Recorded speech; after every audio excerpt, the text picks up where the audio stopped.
Olá, chegou a hora de você ficar muito mais informado. Veja os destaques desta edição. Queda de produção automotiva na região do Vale do Paraíba é preocupante. Só em Taubaté e São José dos Campos, pelo menos 16 mil postos foram extintos. 60 milhões de brasileiros estão com nome sujo. Número representa 29% da população do país. Como abrir o próprio negócio em tempos de crise econômica? Idosos do Vale do Paraíba são acolhidos em asilo com mais de 100 anos. Você vai conhecer e se emocionar com a história dos residentes. E veja também. Hoje nós vamos falar de câncer, tabu, doença pesada, né? Para muita gente pode ser final de caminho, mas para outros é até início de pista. Nós vamos receber aqui, aliás já estamos recebendo, a doutora Evelyn Marota. Ela é do Instituto de Oncologia do Vale e vai nos ajudar, né, doutora, a quebrar alguns tabus a respeito dessa doença. Estas e outras informações, agora.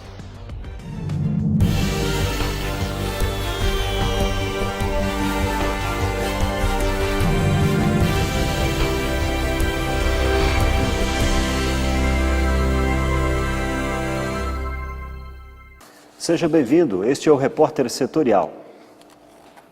A queda da produção automotiva e expectativa para esse setor da economia na região do Vale do Paraíba é preocupante. As cidades mais afetadas são Taubaté e São José dos Campos.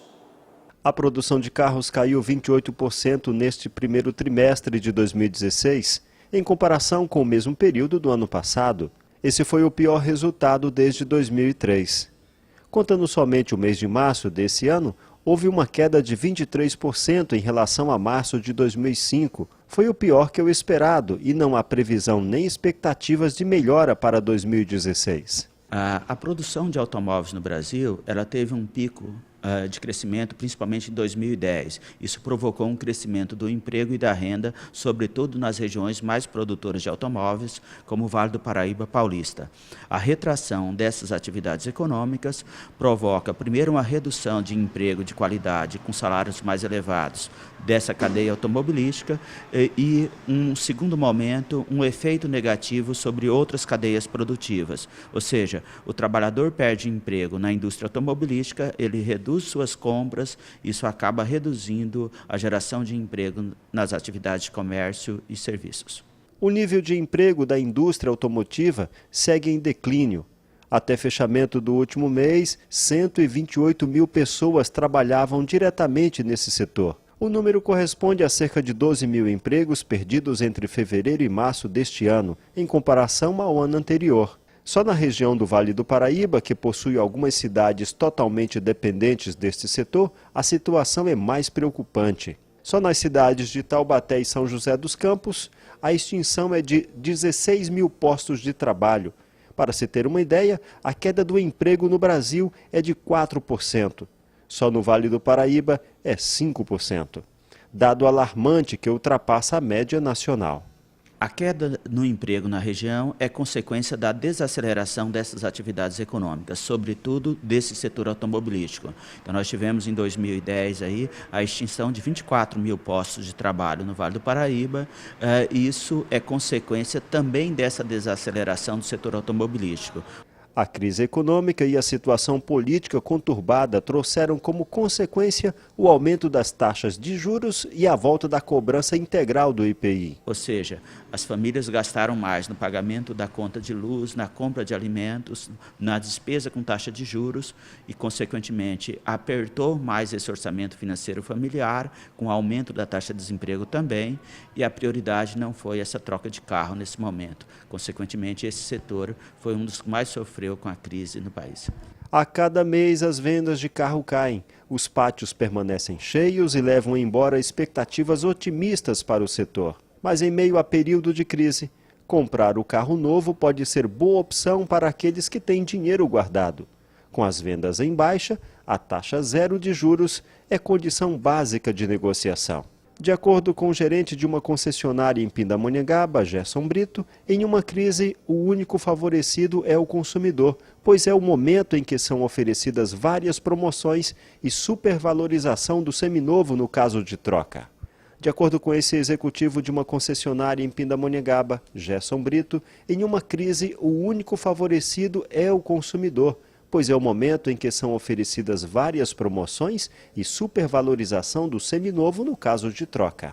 Você vai ter uma condição de negociação muito boa com a concessionária, com a equipe de vendas da concessionária. Você vai poder verificar uma melhor avaliação no seu automóvel seminovo. Muitas vezes o consumidor, o cliente, ele coloca o seu automóvel na troca, então ele poderá ter um preço melhor nesta avaliação. 60 milhões de brasileiros estão com o nome sujo. O número representa 29% da população do país. Apenas em março, mais de 800 mil pessoas entraram para o cadastro negativo.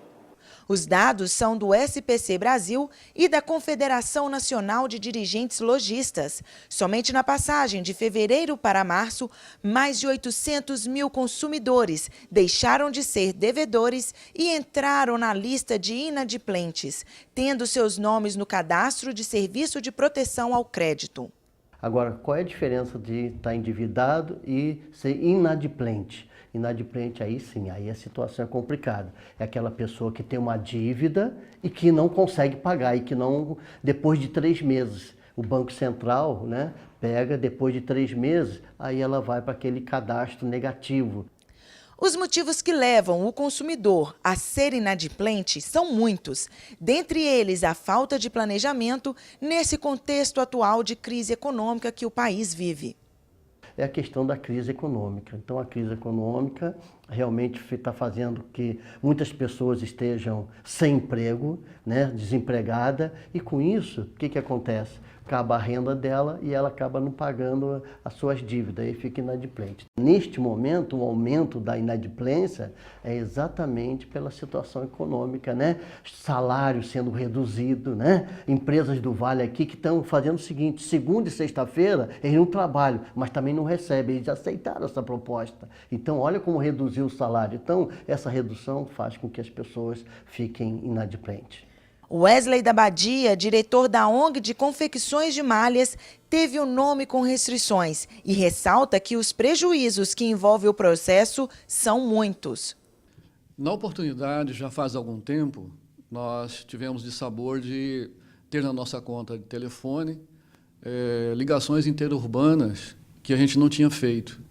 E entramos em contato com a empresa, a telefônica, e ela ficou nos responder 0800, aquela coisa toda. E foi passando 1 mês, 2 meses, 3 meses.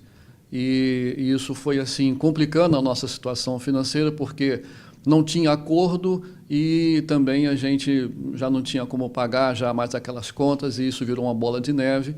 E então eles colocaram o nosso nome como inadimplente no Serasa, no SCPC. Perder o controle das contas e ter o nome restrito é algo que infelizmente pode acontecer, mas o importante é estar atento e criar meios para quitar a dívida o quanto antes. Então, o que ele tem que fazer? Ele tem que fazer o seguinte: 2 opções.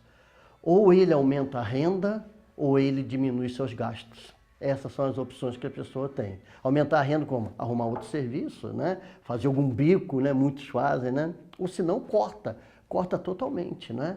Então, muita gente já teve nessa situação. Eu já tive nessa situação um tempo atrás, né? Muito tempo. Então, o que eu fiz? Eu cortei tudo, né? Eu trabalhava numa empresa, fui mandado embora. O que eu fiz?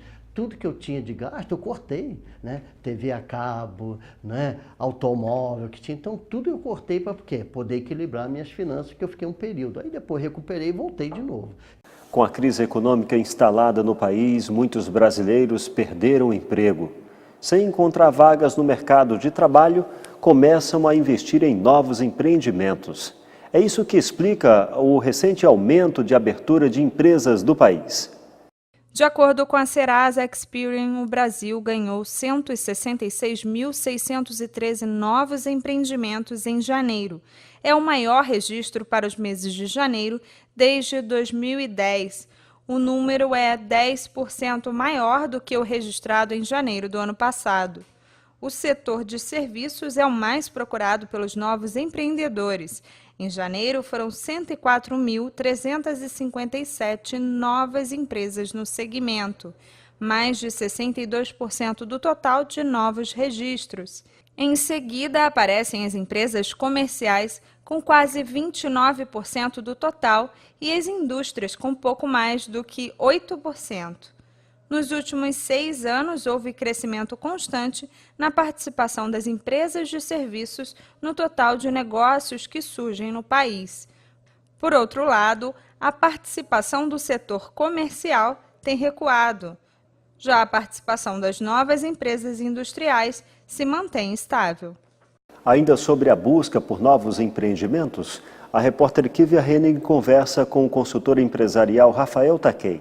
Ele que vai nos explicar sobre a questão do empreendedorismo ter se tornado uma forma de escape para os brasileiros desempregados. Rafael, explica para a gente, seria esse o motivo de tantas novas aberturas de empresas? Com certeza, Kívia. A gente observa, às vezes, alguns amigos, alguns alunos perguntando: Rafael, eu não estou conseguindo emprego, ou eu perdi meu emprego, estou procurando emprego há meses e não consigo me empregar. O que eu faço? Abre uma empresa. Abre uma empresa, você vai criar um emprego a partir daí, não só o seu, mas se tudo der certo, como a gente torce que dê, você pode vir a criar empregos para outras pessoas também e ajudar a gente a sair dessa situação apertada. Então, com a taxa de desemprego em alta, seria então um momento adequado para realmente investir em novos rumos profissionais? Olha, às vezes as pessoas saem de um emprego de 10, 15 anos, recebem aquela rescisão, pode ser uma alternativa, não a única. Um detalhe muito importante para isso é o planejamento. Ok. E qual orientação você daria para aquelas pessoas que se encontram desempregadas e pensam em abrir um novo negócio? Pense muito bem no que você vai fazer antes de começar. Faça, mas se planeje antes. A gente tem vários órgãos hoje no Brasil que te ajudam nesse sentido, desde Sebrae ou até mesmo livros. Tem material amplo na internet para você poder montar aquilo que a gente chama de plano de negócio, em que você vai analisar o mercado, os concorrentes, os possíveis clientes, os custos. A notícia boa é que tudo está muito favorável nesse momento. Às vezes as pessoas falam: mas vou abrir um negócio quando está todo mundo quebrando? Será que é um bom momento? Pode vir a ser, porque justamente por as pessoas estarem inseguras de abrir, pontos comerciais estão mais baratos do que estavam anteriormente, fornecedores estão cobrando menos, enfim, é um momento que pode ser favorável se você se planejar muito bem. Ok, muito obrigada. Essa foi a conversa com Rafael Takei, consultor de investimentos, Kívia Henning, para o Repórter Setorial. O Repórter Setorial faz um breve intervalo e, na sequência, você vai ver como destinar parte do imposto de renda para ajudar entidades sociais. Aguarde um instante, voltamos já.